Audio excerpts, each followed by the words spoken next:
In today's video, I'm going to teach you how to export in Odoo. Exporting data in Odoo is usually very straightforward, and the good news is that most, if not all, data types that support exporting follow a very similar process. So once you learn the basic method, you can often repeat it across different areas of the platform without having to relearn anything complicated.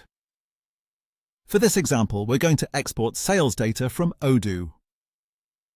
This is a simple way to understand the workflow, and it also gives you a good reference point if you later need to export information from other modules.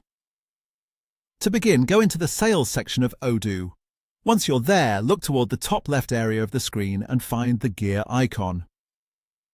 This menu usually contains actions related to the records or data you're currently viewing, so it's a useful place to check whenever you need to perform bulk actions or administrative tasks, like exporting.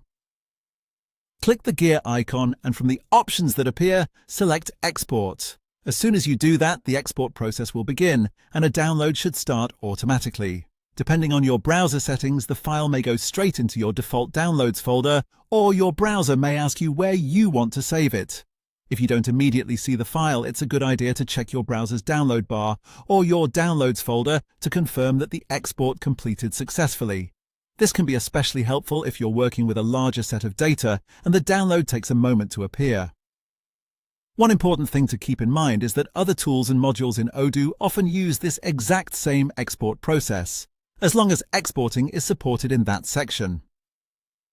So if you need to export records from another area, such as inventory, contacts, or accounting-related data, the general idea is usually the same. Open the relevant module, look for the gear icon or action menu, and choose the export option if it's available.